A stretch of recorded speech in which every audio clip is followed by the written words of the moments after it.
خب سلام برای بچهای گل. اومدیم قسمت اساسی، مهم و خفن و تأثیرگذارترین قسمت پروسه اپلای. مستقیم رفتم سراغ اصل کار. میگن قورباغه رو اول قورت بده.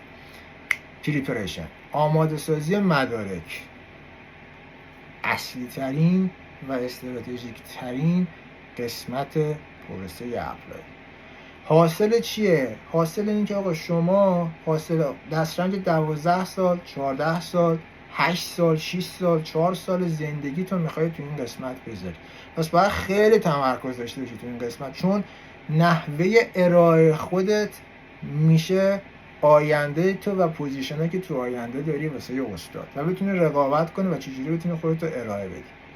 برای کسی که معدلش بده، برای کسی که دانشگاهش خوب نیست، بیاد با چه فاکتورایی بیاد کار کنه که بتونه خودش رو بکشه بالا و بتونه رقابت کنه. نه با ایرانیای خودمونا. دانشگاه خوب ما شاید 400 300 رنگشون باشه تو دنیا. شما میخواید با کسایی رقابت کنید که رنگ‌های 200 100 تو امریکا خودشون دارن رقابت میکنن و شما باید به اون چیکار کنید؟ با اونا باید بتونید رقابت کنید. تو این قسمت همه اینا رو چیکار میکنم توضیح میدم. شامل کیا میشه؟ شامل تمام علوم که در حال حاضر هست: پزشکی، مهندسی، ساینس و حتی علوم انسانی ها. خب پس این خیلی مهمه و همه دنیا رو چیکار میکنه؟ ساپورت میکنه. از آسیا، اقیانوسیه، میدل ایست، برو سمت اروپا، آفریقا، آمریکای شمالی و آمریکای جنوبی. تمام این قسمت ها رو چیکار میکنه؟ کاور میکنه. به دو گروه من میام تقسیم بندی میکنم. گروه یک که باید مدرک زبان داشته باشن و گروه دو. گروه دو محدودن چون برمیگرده به پزشکا و کسایی که دکترا دارن. میتونن یه جورایی با زرنگی اینا چیکار کنن؟ ویوش کنن، ولی با این حال آپشناشون کمتر میشه. ولی برای گروه یک آپشناشون زیادتر میشه واسه همش. گروه یک که شامل کسایی که لیسانس دارن، فوق لیسانس دارن و مدرک پزشکی دارن تو هر زمینه.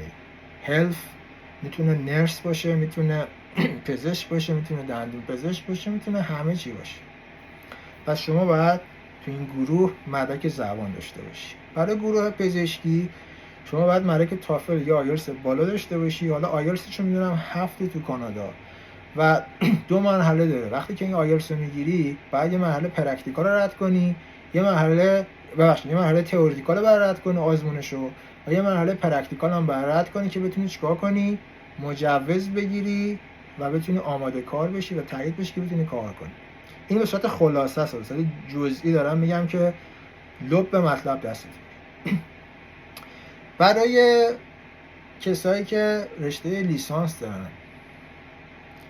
و کارشناسی ارشد دارن، 2 گروه تقسیم میشن: یا ساینس میشن یا مهندسی میشن.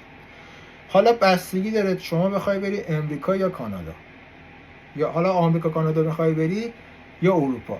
برای امریکا و کانادا شما باید جی آر ای هم داشته باشی، یعنی جی آر ای هم باید داشته باشی. حالا اگه رشته علوم مهندسی باشی جی آر ای باید داشته باشی. و اگه رشته‌های غیر مهندسی باشی مثل شیمی، فیزیک، ریاضی، جیوساینس و چیزای دیگه بهش میگن شما باید جیمت هم داشته باشی. تو جیمت یه چیزی ما داریم تو جی آر ای 3 تا قسمت داره: کوانت داره، وربال داره و رایتینگ داره. تو جیمت برای کسایی که ساینس هم میگن وربال هم مهمه، ولی در کل همه با جی آر ای میرن. جی آر ای رو میرن تو کار. برای رشته‌های مهندسی کوانت خیلی تاثیر مثبتی داره. تو این جی آر ای که میدن 2-3 تا سکشن داره: رایتینگ داره، وربال داره و کوانت داره. خب که کوانت و وربالش هر کدوم 170 امتیاز داره، 340 تا امتیاز داره. بخاطر اینکه دانشگاه تاپ 10 کسی بره یا مثلا تاپ 50 بره، مثلا برای کسایی که از ایران میخوان اقدام کنن باید چی باشن؟ باید ارزم به حضورت اون وربال و کوانتشون بالا باشه. ولی آیه نیست که شما آقا 340 هم بگیری بتونی جز اون تاپ 10 بری. یه نکته دیگه هم بگم، تو امریکا شما هر دانشگاهی بری، تو کانادا هر دانشگاهی، تو نورث امریکا هر دانشگاهی بری، لایسنس مهمه. بعدم زیاد فرق نمیکنه مگر اینکه جزء تاپ 10 و تاپ 20 باشی، یه کوچولو فرق میکنه تو جاب گرفتن. ولی در آخر کار هر چی که هست اون هندزان اکسپریانس، اون مهارته که حرف اولو میزنه تو هر چیز. حالا بعد تو ادامه توضیحشو خواهم داد. پس گروه یک باید مدرک زبان داشته باشن و چه آیلتس چه تافل.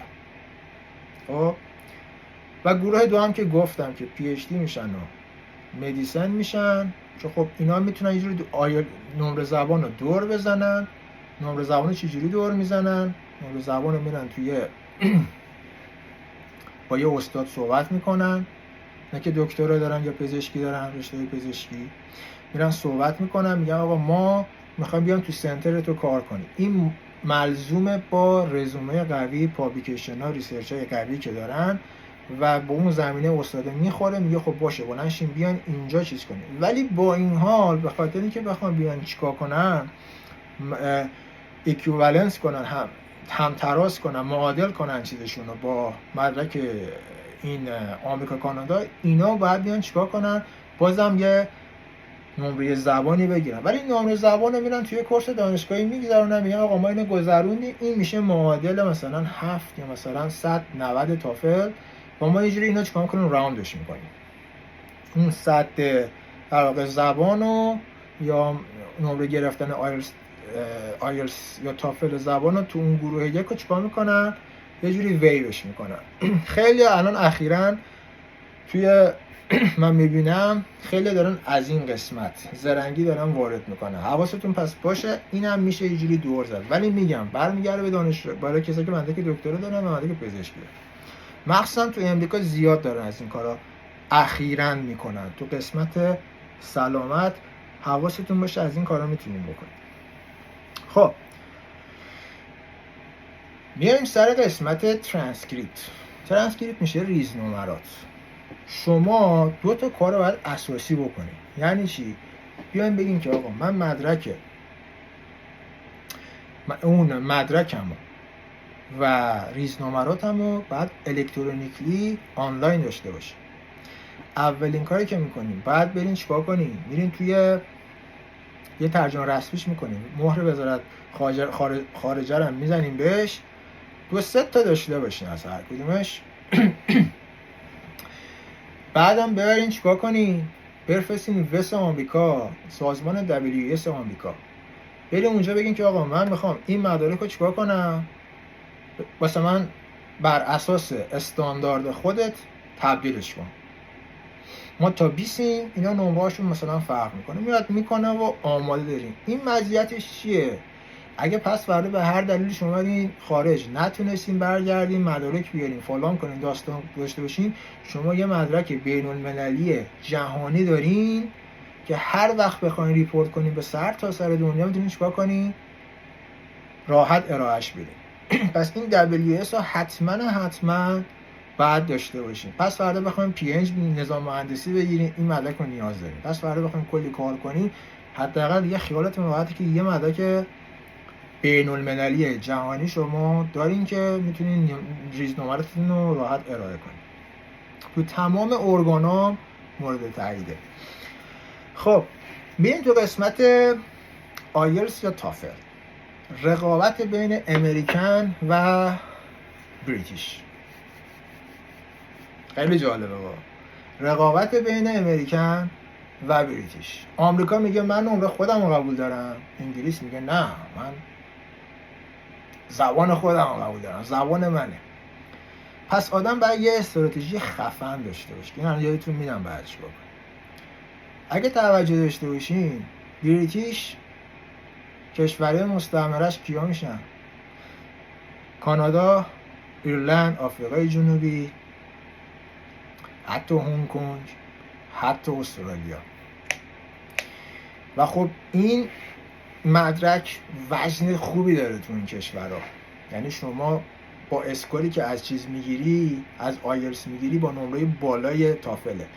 ولی تو امریکا این قضیه فرق میکنه. آمریکا میاد میگه نه من نمره تافلم بالاتر از توی آیلتس، یعنی مثلا 78 تافل رو اومده گفته معادل 7 آیلتس. خب یعنی قشنگ زده تو سر آیلتس. پس این نکته رو در نظر داشته باشید. من چون تجربه 3 تاشو دارم، هم جیاری گرفتم، هم تافل گرفتم، هم آیلتس گرفتم، نظر شخصی من اینه از لحاظ هزینه، از لحاظ ریپورت کردن، هزینه امتحان نه، هزینه ریپورت کردن، آنلاین شما بخوای ریپورت کنی آیلتس چی پول نباید بدی، ولی واسه تافل 5 تا اول رو باید چیکار کنی؟ پول بدی، ولی مابقیش رو باید چیکار کنی؟ پول بدی. پس باید از این قضیه استفاده کنین، تو آخرش رو باید استفاده کنین. بیاین چیکار کنین؟ آیلتس امتحان بدین. حالا مزیت بعدی آیلتس چیه؟ مزیت آیلتس اینه که شما تو قسمت تسک 2 آیلتس یاد میگیری انالیتیکال، به صورت تحلیلی بتونی نمودارا رو چیکار کنی؟ تفسیر کنی. این بعدا تو پیپر نوشتنت میتونه تاثیرگذار باشه. اسپیکینگش خیلی با طرف مقابل میشینی روبرو صحبت میکنی، طرف باید ازت اگزم میگیره، چه حالا بخواد آیلتس پیپر بیس باشه یا میتونه آنلاین بیس باشه. در هر دو صورت اسپیکینگ رو تو نمیتونی چیز کنی، بعد رو در رو با طرف صحبت کنی. پس به نظر من علاوه کاربردی تر فکر میکنم آیلتس بهتر باشه.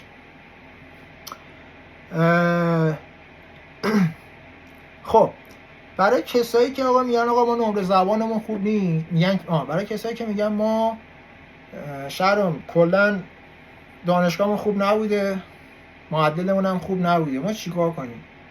شما که آقا نمره چیزتون خوب نبوده، چون شما بعد میری توی پول کلا چیز قرار میگیری، بین المللی قرار میگیری که بخشی من نمیشش کنم گرم شده. خب شما میری توی پول چیز قرار میگیری، توی پول بین المللی قرار میگیری. توی این پول بین المللی که قرار میگیری استخر میگن، کلی اپلیکنس از سر تا سر دنیا میان. نگاه نکنیم به دانشگاه تاپ ما که مثلا به زور بزنم به 340 400 برسن. شما باید فکر کنی مثلا با رنگ 200 300 میخوای چیکار کنی؟ رقابت کنی. به خاطر اینکه دانشگاه خوب نبوده، به خاطر اینکه معدلت پایین بوده، شما باید رو چند تا فاکتور بیای کار کنی. نمره زبانت، نمره GREت، پابلیکیشن هایی که داری و کورس های آنلاینی که پاس میکنی. اگر شمایی که حس میکنی رشتت آت تو دیته، کاربردی الان تو دنیا نداره و میای میگه الان من کاری که مثلا کردم این بوده، الان کارا دنیا اینه، من خیلی عقبم و اینا، یه کار قشنگ میتونی بکنی. برو کورسای آنلاین رو که زیادم هست قوی کن و مهارتت تو همون زمینه ها ببر بالا. یکی از مهارت هایی که الان خیلی کاربرد داره تو کل دنیا و همه به صورت آن دیمانده اینه که کسی پروگرامینگ خوبی داشته باشه، دیتا آنالیست خوبی داشته باشه، پایتون، زبان پایتون خوبی بلد باشه. کسی اینو بلد باشه، طبق تجربه که خودم دارم، چه تو صنعت تو جای مختلف، شما میتونی چیکار کنی؟ آینده خوبی رو برای خودت تضمین کنی. پس به خاطر اینکه بتونی اون خلا رو پرش کنی و خودت رو آپدیت کنی با سرتیفیکیت های جدید روز دنیا.